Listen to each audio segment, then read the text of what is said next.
Hold on. Randy, you muted. There you go. I know. Here, one second.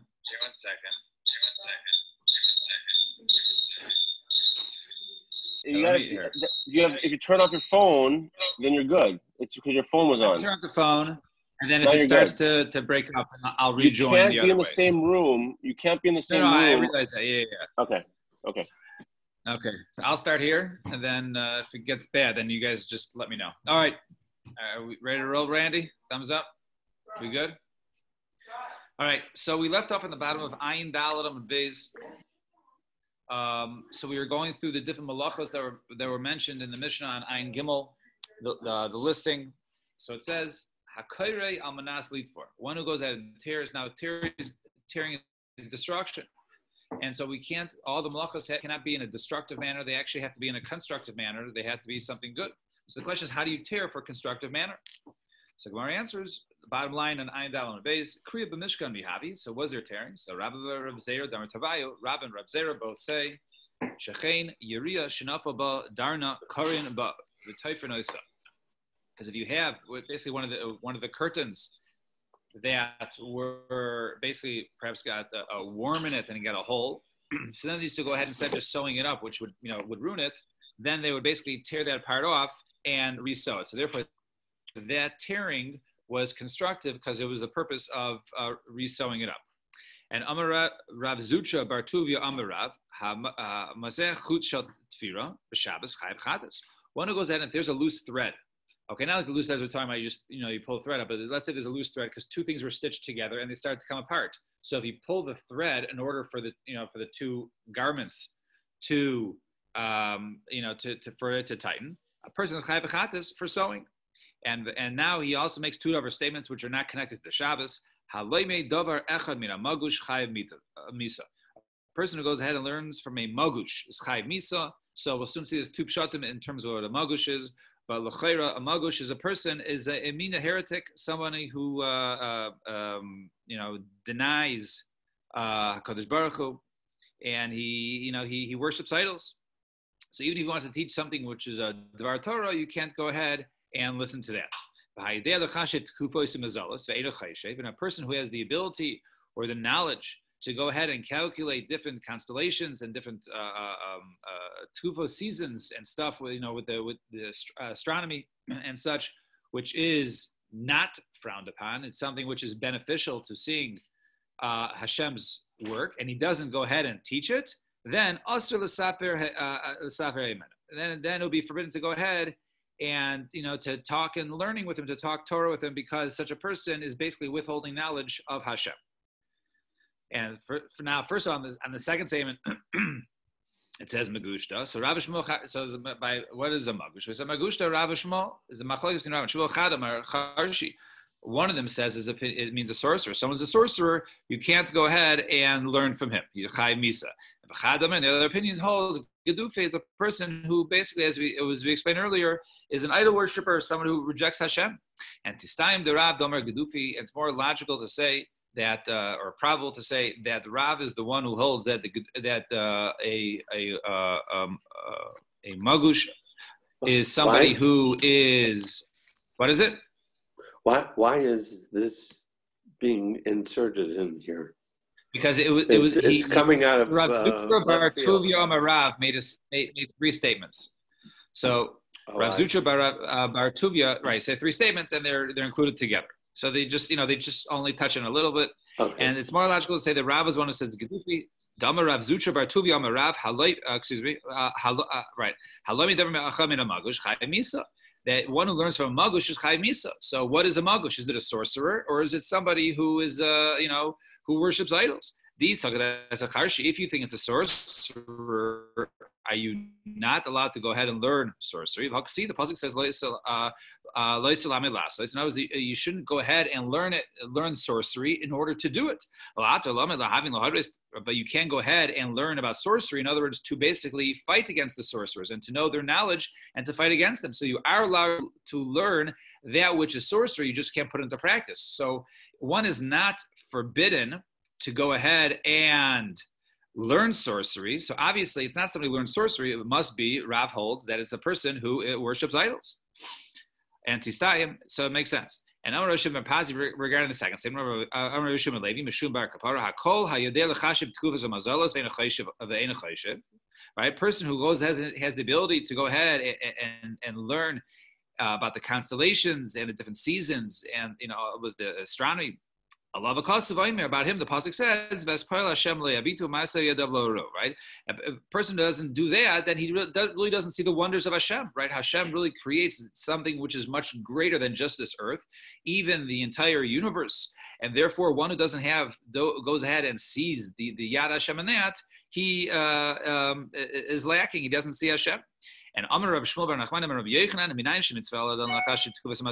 how do we know there's a mitzvah person to go ahead and calculate and to learn about the different constellations and seasons? The pasuk says,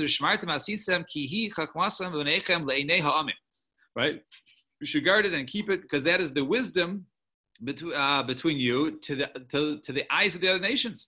So what is something that the other nations can go ahead and see? That's referring to that's referring to one who can go ahead and calculate the different constellations and the different mazolas. Fine. Next part. So we are at the two dots, basically 2/3 of the way down on Ayin Hey Amud Aleph.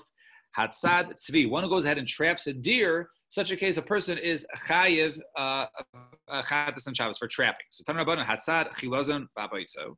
One who goes ahead and traps a chilazon. The chilazon is referred to like the snail that had the eye, the and he squeezes it. Eino chayiv el achas. He's only chayiv once. He's chayiv for the malacha of. All right, that's the little chilazon, according to many, right? So we say such a person, he's only chayiv one for trapping. And Rabbi Huda Aimer chayiv shtaim is actually chayiv two, one for trapping, and the other one for what? Shaya Rabbi Huda Aimer p'tzia b'chlal disha, that p'tzia squeezing is part of dash, right? Of dash is basically part of threshing. Part of threshing is then you go ahead and you beat it until you pull stuff out of it. So over here by squeezing, you're pulling out the chelis. So Amr Lodi said to him, "The ain p'tzia b'chal disha." No, p'tzia is not included in disha. Why is that? Why is squeezing not really part of threshing? Amr Rava, my time of the Rabbanon. What's the reason for the Rabbanon? Ksavri, they hold ain disha el gedulei karka. Only something that goes from the ground can you thresh. So despite the fact that even when you thresh, you're sort of extracting, and when you're squeezing the chilazon, you're also extracting. Nevertheless, that extraction is not something which grows from the ground, and therefore, according to the Rabbanon, that doesn't qualify as disha. So the Gemara says, maybe you should be chayiv also for killing, right? Killing l'chayra is, we'll soon see, is a malacha. Some Rabbi Yochanan shapatzu meis. No, it first it died, and then he squeezed it. He squeezed it after it died to get to go ahead and the die. And Rav Amar afilu tema shapatzucha. Even if you say that he squeezed it while it was alive and then he killed it, misaseku. That is something that it was done unintentional. His intentions were not to go ahead and kill the chilazon. Right, his intentions were just to go ahead and extract the tchelas, to pull the tchelas out of it. So Gemara says, if this is misaseku, eitel natilas shama. All right, so no, that's considered to be misaseku. No, he has no intentions. He doesn't want it to die. He just wants it to be dead, right? He just wants to extract the tchelas, the dye from it, right? But he doesn't. He's indifferent to it. So why? So the Gemara says, I v'ha by v'rova damer tavai moide rishum psig reisha. So the machlokes in terms of whether someone has intentions to do something, and there is an outcome. Now, Rabbi Huda says one is chayiv, even though he didn't intend to it, right? And Davar Shem is copied. And according to Rabbi Shimon, he's pater. But Rabbi Shimon will agree, okay, that if it's something that's going to happen, he can't claim, oh, I'm indifferent to it, right? Or I didn't know about it, right? So he would still be chayiv. In other words, let's say a case, a person shechs a chicken, and I don't care if it dies or not, right? So over there, what do you mean? It's automatically going to happen. So that's called a psik reisha, right? That's called, right? And the psik reisha of layamus, in other words, that if it's something that's going to happen, so you can't say, oh, I didn't intend it to happen. If it's going to happen 100% of the time, it counts. It's like you intended to do it. So the question is, that's my question. The case, why is this not something if he squeezes it out? What is it? Is the chilazon, is it possible that it lives after taking the dye, after taking its blood or whatever you extract from it? Is it possible that it still stays alive? It's obviously here that I guess by squeezing it out, that it's going to die. So it's going to die. That's clear. So if it's going to die, why do we say it's like you're intending to kill it? So the Gemara says, Shani hacha, the kama the isbe the shamatfe nichale. In other words, I guess while you squeeze it out is the process of killing it, and the better dye comes out while it's alive. So really, he doesn't want it to die. He wants it to sort of last as long as and be alive as long as possible. So therefore, it's not something that we just say he's indifferent to. It's actually something that's detrimental that he doesn't want it to happen. So since it's something he doesn't want to happen, therefore he would be considered to be pater in such a case from the Tilas Shabbat. The Kamadis bein the Shabbat fei nichale kiechad delitz l'tzivia. In order that it'll be better color, better dye, better tchelas. Fine. 2 dots. And one who goes ahead and shechs an animal. Right, so sheichet mishumai. Why is one chayiv for shechting? So my mishumai chayiv. So Rav Amar mishum tzaveya for dyeing, for coloring. You can't dye something, and therefore when he shechs it, he's dyeing it because he's getting the red blood on the animal. And we'll explain that soon. No, your reason for your shechting is because you're killing, and killing is really, when it says shchita, it really refers to an netilas neshama of killing. So the question is, are you saying that you're not chai for, according to the opinion who holds that it's dying, right? In other words, that you're making a color, right? Just similar to the word, right? It's not because of you're not taking away a life. Why is it should be both? So Gemara says, in other words, not only are you chai for netilas neshama, aren't you? Not only are you chai for taking away its soul and killing it, but you're also chayiv for dying it. And Amar Rav, and says Rav, Milsa da Amri, Ema ba Milsa, Delalisu Dari Basre Lucha Golai. Let me go ahead and explain my words in order that generations later on will not go ahead and mock me because they don't hear the reason for me saying dying. So the Gemara question is, right, what's the purpose of dying something, right? It should be indifferent. Who cares if there's red blood coming out and coloring the animal? So, b'mai nichale, so why is it good for him? So, nicha delitavis beis hashchita, it's good for him to go ahead and dye, right, the area, all right, the red around the hide where he shechs it. Why? In order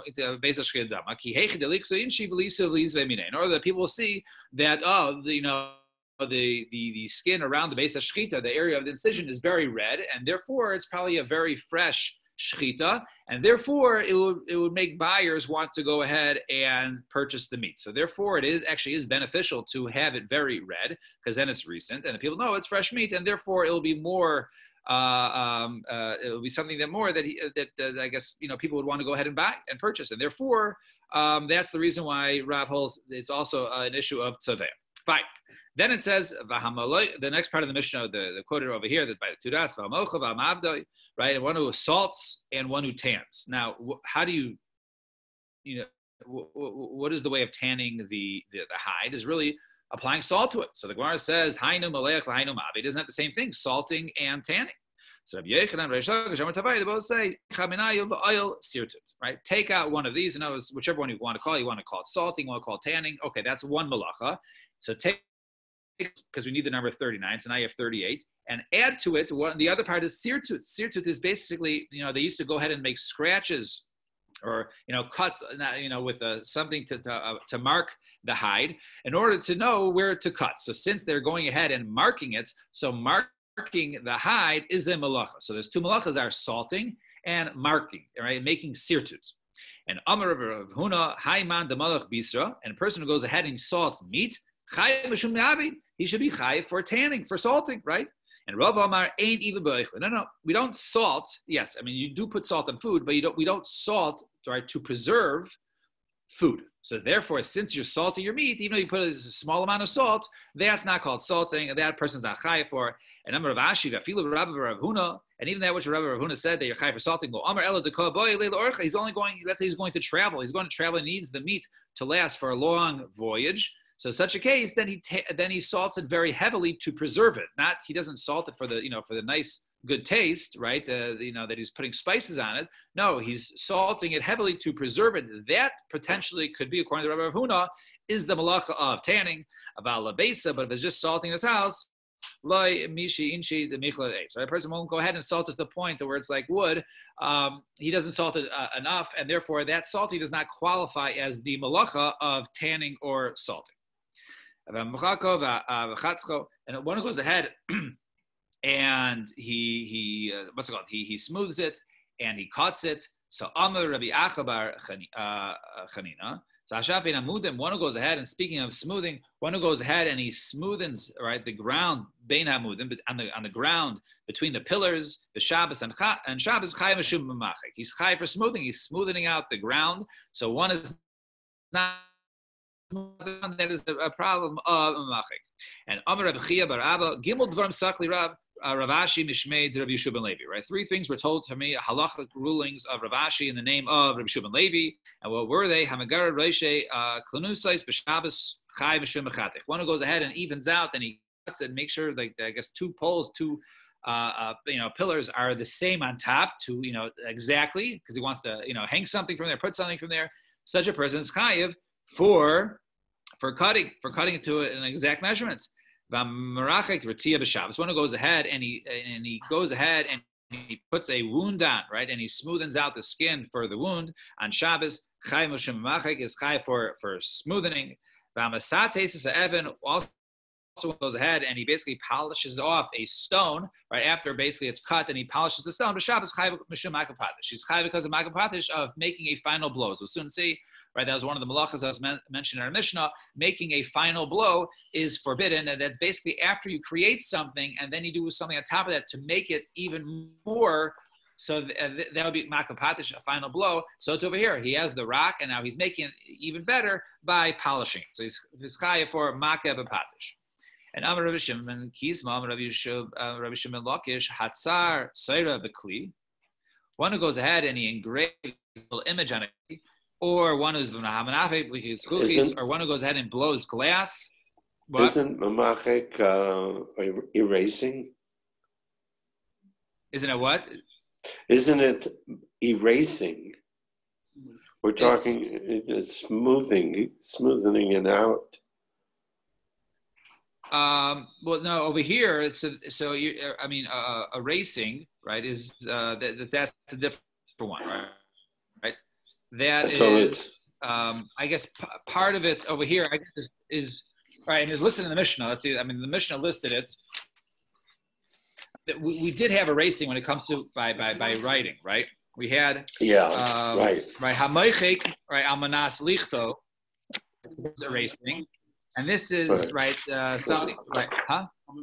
So right. Yeah, so this is right, machko, right? Right. So I guess what is it? What were you saying? Two different ones.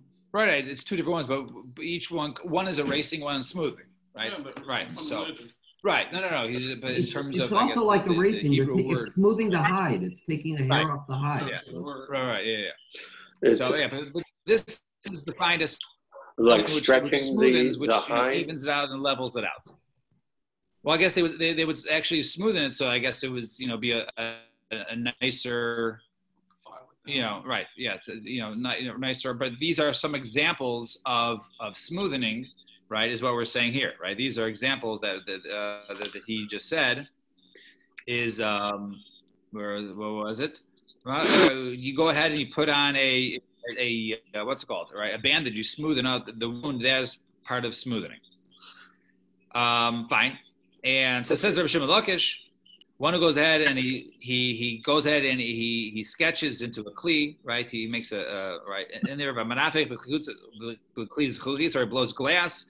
Chai meshum makapadish. That is called. That's the making the final blow, which is a malacha. Amar Rabbi Yehuda Hayman the shakil akufe meglimi. Also, even you go ahead and you pull out, let's say, threads, right? You even out from your garment. Chai meshum makapadish. This is makapadish. Behani mili to kapit alai. That's only when he cares. And when he wants it to be a final, when he really cares if the thread is sticking out or not, then is considered makapadish, making a final blow. This next part of the Mishnah says one who writes two letters. One who goes ahead and writes a large letter. Now, normally we said that in order to write, it has to be at least two letters. 2 letters is the minimum of writing. So let's say you write one large letter, the size of 2 letters. And in the place you can write, there's space for 2. Pater, he's pater because Lamais in the end, he only wrote 1 letter. He did not write 2 letters. However, let's say there was a large letter in the place, and if you go ahead and you erase it, you can actually fill it in that space with 2 letters. Then chayiv, then one is chayiv, because over there you're erasing on the condition to write. and you're erasing with the ability to write 2 letters. So therefore, right, in such a case, you would actually be chayiv for erasing to write because it's large enough space. And Amar Rav Menachem Rabbi Yosef right? This is something that's considered as a chumrah by erasing versus that which we say of writing. Because if you write 1 large letter in the space of 2, you're pater. But if you erase something which is the size of 2, then you're chayiv. One who goes ahead and he builds, or he destroys something in order to build it, or he extinguishes it, or he kindles, or a final blow. And anything that has a gemar malacha, in other words, that is basically now a utensil, and you go ahead and you do 1 final blow, chay mishum makav patish. She's chay for makav patish. And then the Mishnah said, Elu avos malachos. These are the avos malachos. So Elu lafuke Rabbi Eliezer. This is to exclude Rabbi Eliezer. The mechayiv al tolada b'makomav. Because we have the whole number 39 to tell us they can only be chayiv up to 39 malachos, no more. But according to Rabbi Eliezer, you can be chayiv, even though we mentioned there's categories and subcategories toladas. So therefore, you can even be chayiv for the av malacha and the toladas. So even though it's the same category, you can actually be chayiv 2 chatos for the same malacha. So therefore, our Mishnah is not the opinion of Rabbi Eliezer. And we said chasar achas, right? In other words, there's 40 minus 1, which is 39. So Afuki me Rabbi Yehuda, so Rabbi Yehuda, Tani Rabbi Yehuda, Maisif as a shayvet hamadaktek. One who goes ahead, he actually includes when we get to the weaving later on, but he also includes one who goes and basically takes the rod, the stick, when one has the threads that go on the warp, right? So he has the threads on the warp, and then he has to go ahead and straighten out the threads, make sure they don't overlap, make sure they're not running into each other, making sure they're straight. So one who goes ahead and straightens them all out, according to Rabbi Yehuda's chayiv. Samarlo shayvet hareu b'chlal mesach. Right, so he says no. They disagree. They said that's already included. That's part of the weaving process, right? So they said to go ahead and line them up and making sure it's ready. That's part of b'chal mesach. That's included in mesach in terms of putting the proper threads through the warp.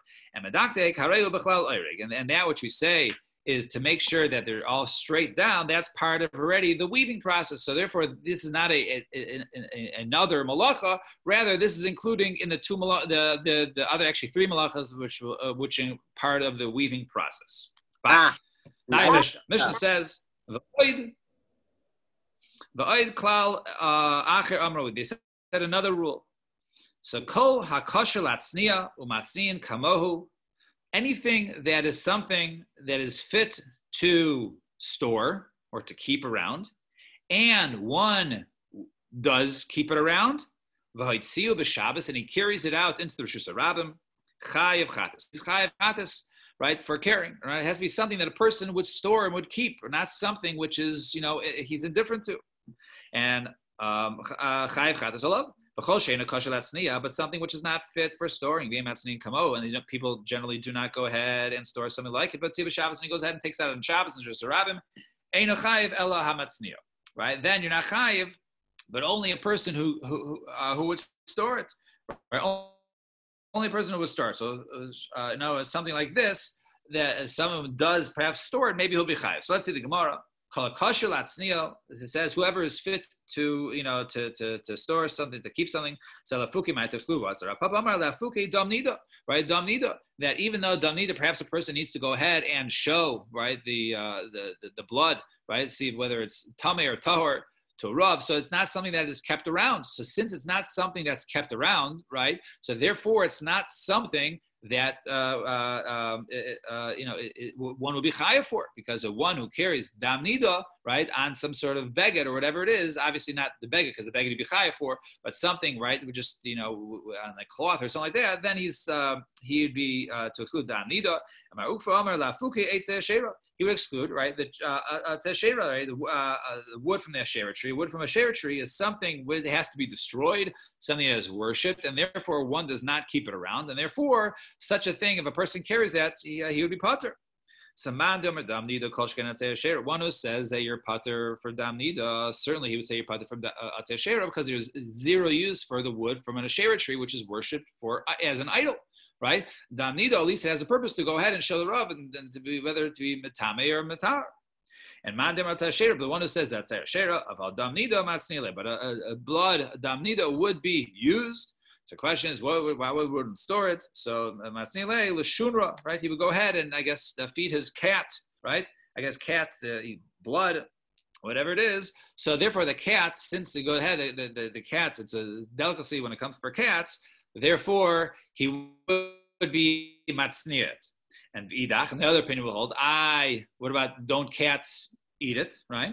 So idach came in the chashile la matzniat. Since he'll get weak from it, either it's disgusting to him or he can't, it's repulsive to him. So therefore, he will not go ahead and basically give the damnida to a cat, and therefore it's not something a person would store, and therefore a person would be putter from carrying it out. And Amr Yosef Rav Chanina Haidalek Rav Shimon Zaslei Rav Shimon Dik Rav Shimon Ha'omer Lo Amru Kol Shin Halu El Matzniyehem. Right, he holds that these shirma are only given to those who do it. So let's say you have someone who's really wealthy, that perhaps a typical person might go ahead and store this, but someone who's very wealthy would not store it. So therefore, such a person would be putter. We're just going to get to the Mishnah, like a couple more lines. Something which is not fit latzniya. So turn the page. So Amar Rabbi Elazar had like Rabbi Shimon ben Elazar. Right, this is not like Rabbi Shimon ben Elazar. The tiny in the Brisa, Klalam Rabbi Shimon ben Elazar. Right, something which is normally not fit for storage, and this person would not go ahead and store it. But somebody had it, and then to someone this is valuable. He's very poor, whatever it was, and such a person he stored it, and so for him it's something that he would store, and therefore he would be chayiv. And somebody took this object and carried it on to Rosh Hashanah. So even though the person who carried it, he himself wouldn't have stored it, but it was already on the intentions of somebody else, right, who was poor, who stored it. So therefore, the second person who carries it, despite the fact that he himself would never keep it, but since someone else kept this article, and so since that person to him, this is considered to be something this is chashuv, so therefore to also the person who carried it, it's also chashuv. And we'll stop here at the 2 dots. Everybody have a wonderful day and be well.